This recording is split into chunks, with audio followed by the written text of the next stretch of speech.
sometimes leaders think they have to be top down and they have to direct and tell everybody what to do, whatever their idea is. And I do feel that the best qualities of leadership are listening to people and building a path forward that is inclusive of everybody else's ideas and thoughts. Welcome to Ecology Matters, a podcast from the Ecological Society of Australia. In each episode, meet a different ecologist, discover what makes them passionate about Australian ecology, what their hopes and fears are for the future of our natural world, and why they think that ecology really does matter. I was like, yes, this is what I want to do. I found that I had a real connection with the land in that area. I don't think I'm going to be getting bored in the next 5 years, that's for sure. I'm really interested in changing the world. So yeah, I think it is going to make a big difference, which is exciting. I think that's really cool to see that can actually make a really significant difference. People are starting to appreciate cultural knowledge a lot more than what it would have been appreciated in the past. I'm really hopeful it's going to make a really positive change to what's going on here. Our guest this episode is Professor Kristine French. Professor French is director of the Janet Cosh Herbarium at the University of Wollongong. She has spent almost 30 years investigating the impact of disturbances on ecosystems, with a broad focus on environmental weeds and threatened species. Her expertise has been sought by both state and national levels of government, and she has played significant roles in developing management strategies for species such as lantana and bitou bush. She won a Eureka Prize in 2008 for helping to lead the National Birds in Backyards program. She has been both Vice President and President of the Ecological Society of Australia and has been awarded the ESA Members Service Prize as well as the ESA Gold Medal for her outstanding career.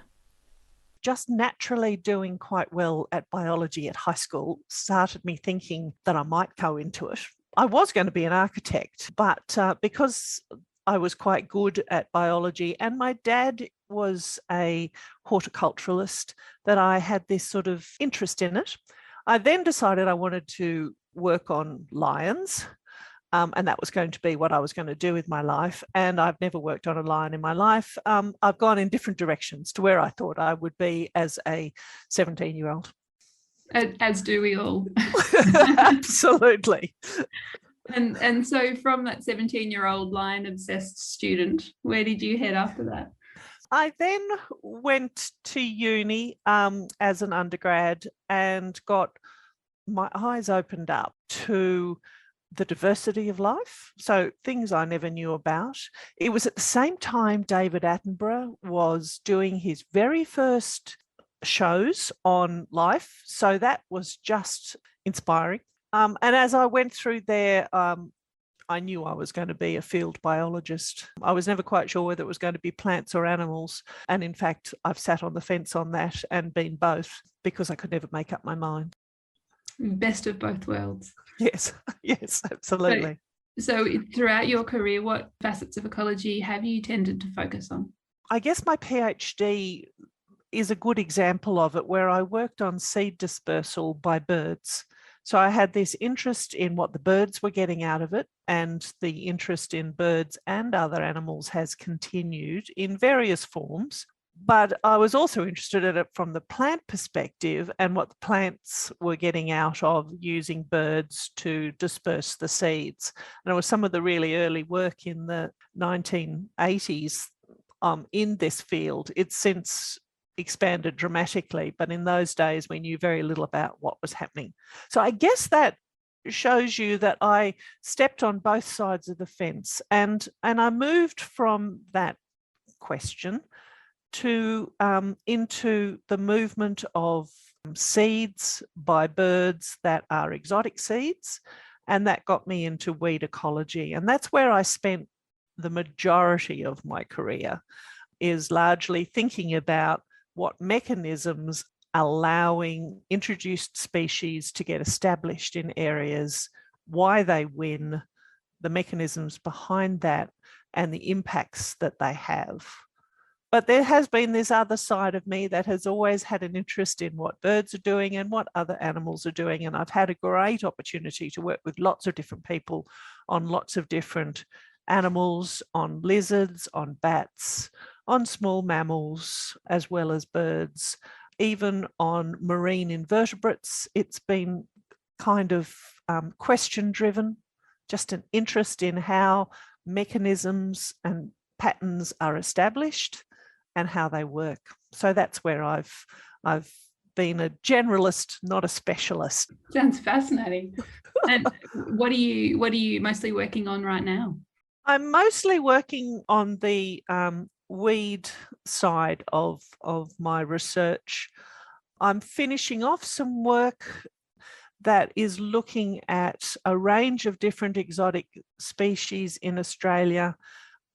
It's become much more focused on what the departments and governments need to help them to manage weeds. So the work I'm doing at the moment is on exotic perennial grasses and exotic vines and scramblers in rainforests.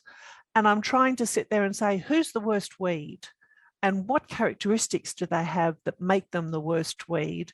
And then feed that back into the people on the land to say, this is what you need to watch out for. This is what you need to manage first. So helping them prioritise management by giving them the background and the knowledge about what are their worst weeds.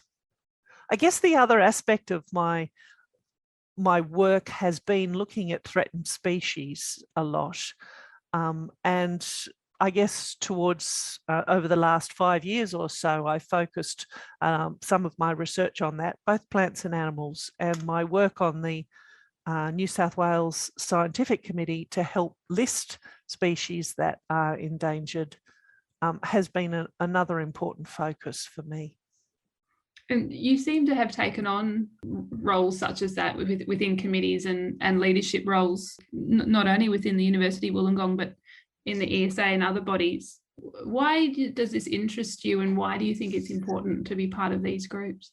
I become familiar, or people ask me to work on a committee somewhere, and I then start, as I go into that, I can start to see that we need to build within that committee this direction, and so I can see how to do that. And maybe that's just because I'm an old girl, and I've had some experience in how those sorts of things happen. But now I can make a good contribution to that. So when I started with ESA, I worked as a regional representative there. And then someone said, well, why don't you do this? And I got greater and greater roles. And I took them on because I could see what I could contribute to make it a better place. And I do that with the scientific committee. I do that with the higher degree research students within the university as well. And I kind of enjoy that. I chat with lots of people. That is always good. You can never shut me up. So it's a natural process for me to get talking with people. And I certainly find the ecological field a very friendly field. Even if you haven't met someone specifically, you might be aware of them, and they are aware of you. And when you email, it's a friendly relationship instantly. And that's been what's been really good about ESA, is to build just a community of people interested in the same question. And in general, it's friendly. And that said, though, saying that ecology is a friendly field, there have been reports recently about some of the challenges within ecology in terms of academic freedom and bullying within academia. Is that something that you feel through your leadership that you could provide a different example, or something that you would have advice for people facing those challenges? My general philosophy is always to keep your head out of nasty politics, whether it's in your workplace, whether it's in your field, and do good quality research. So every time I'm faced with those difficult situations, and they do arise in every workplace, I just focus on key research questions and make sure that I'm doing good research, that it gets published, and that I'm always kind to people if I can be. So those two messages I focus on, that keeps me out of a lot of that bullying and that may be out there, but I don't experience it. Sometimes leaders think they have to be top down and they have to direct and tell everybody what to do, whatever their idea is. And I do feel that the best qualities of leadership are listening to people and building a path forward that is inclusive of everybody else's ideas and thoughts. So that building up from the bottom is a far better leadership role in my experience, and that is how I tend to function rather than this top-down sort of dictatorship. There are lots of places to make good quality contributions to conservation. Really, the majority of my postgrads are not academics. The majority of my postgrads that have moved through into the system are doing wonderful things in a range of government jobs or even in industry, using the skills that they grabbed out of doing a PhD. So there are lots of doors to be opened. Walking through them into areas that you had not expected to walk through can still yield really good outcomes, and we need bundles of them. We need people working at every level. Even it would be great if we had an ecologist as a politician. Ecology Matters is a podcast by the Ecological Society of Australia, a not-for-profit organisation supporting ecologists and ecological science in Australia. We acknowledge the traditional owners and custodians of country throughout Australia and their connections to land, sea and community. We pay our respects to their elders, past, present and emerging. To learn more about our work, follow us on social media, visit our website or sign up to our newsletter. You can find links to these in the show notes. This episode was produced by Grace Heathcote and Elodie Comprassi. The theme music is Glow by Scott Buckley. Lastly, thank you to all the ecologists who have taken part in this series and shared their perspectives on why ecology matters.